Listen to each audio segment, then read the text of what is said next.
Ever feel like, someone's up there pulling strings, playing this massive power game, and the stakes, just like people's lives, Heavy stuff.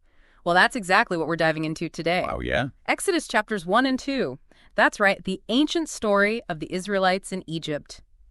You see, Pharaoh's little playbook, it's surprisingly relevant even now in 2024. Scary thought. Right.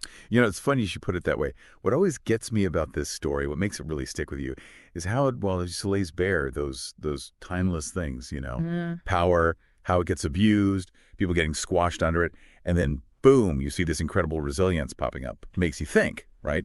It's way bigger than just, a baby in a basket, even though that image is powerful too. Right. Absolutely.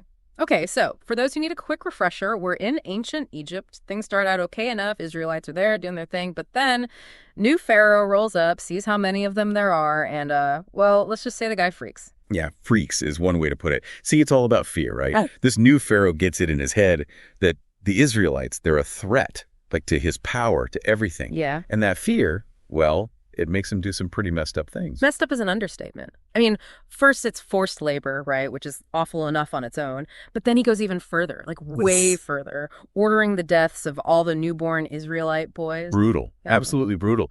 And sadly, not even original. This whole killing babies to control a population thing, it's a tactic, a horrible, awful tactic, but a tactic that's been used throughout history. Leaders, dictators, they get scared, they see a potential rival, boom, got to eliminate the threat, consolidate that power. Yeah. It's a terrifying thought. It is. It really is. And, when you're just reading the story, it's easy to just write Pharaoh off. He's the bad guy. End of story.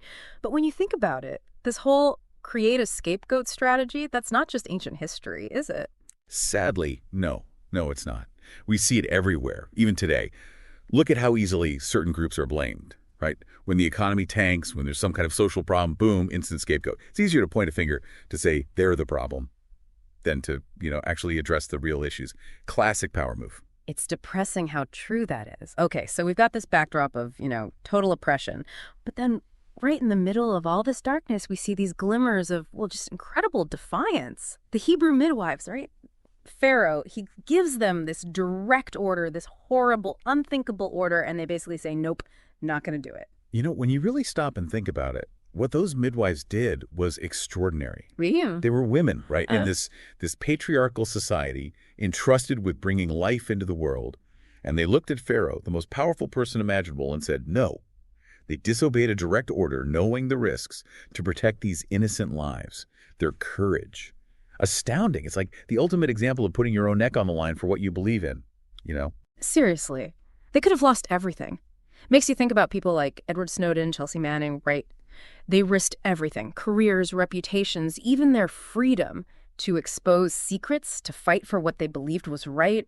It takes a special kind of courage to stand up to that kind of power. It really does. And you know what? The thing about those who dissent, those who challenge the system, they often pay the price.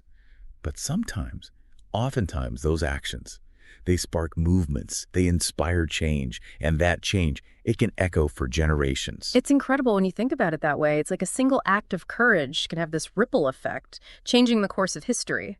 Speaking of courageous women, we got to talk about Moses' mother.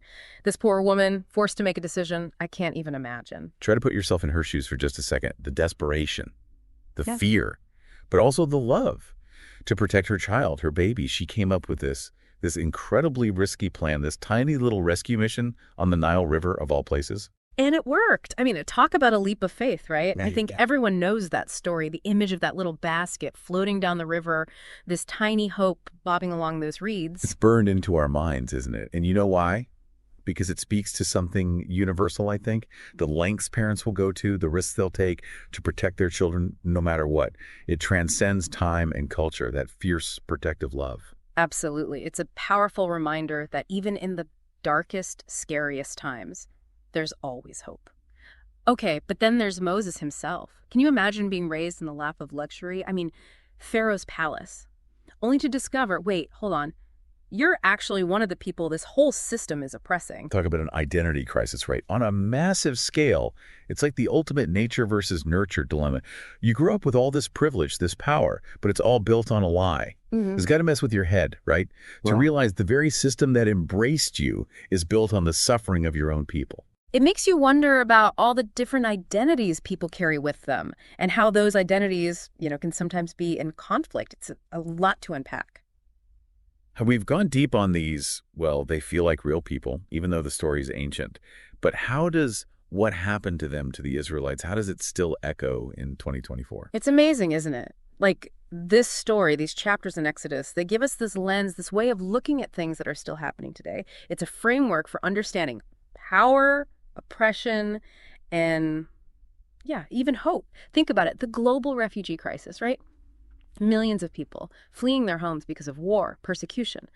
Families, just like Moses's, risking everything to find safety, a future for their children. Wow, when you put it that way, it's like, yeah, it's the same story, just on a different scale, right? Exactly. Or think about all the fights for social justice still happening all over the world. People standing up, risking their livelihoods, their safety, to challenge unfair systems, to demand equality. It's like those midwives, standing up to Pharaoh. It's Exodus playing out in real time. That's incredible. It really makes you think about those little choices we make, right? The little acts of courage or, well, sadly, sometimes cowardice that end up shaping the world.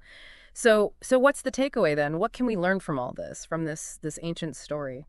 Well, if nothing else, I hope it reminds us that we all have a role to play. The midwives, they were just ordinary women, right? But they chose to act, and that small act, that defiance, it had a ripple effect. It shifted the balance of power, even if just a little. It's a powerful reminder that even seemingly insignificant acts of courage, of compassion, can have an impact far beyond what we can even imagine. So ask yourself, what seemingly small action can you take today to stand up for what's right, to make a difference? Even if it seems small, you never know the impact it might have. That is a powerful thought. And on that note, I think we're going to leave our listeners with that question. Thanks for joining us on this deep dive. And until next time, remember, your choices, no matter how small they seem, can make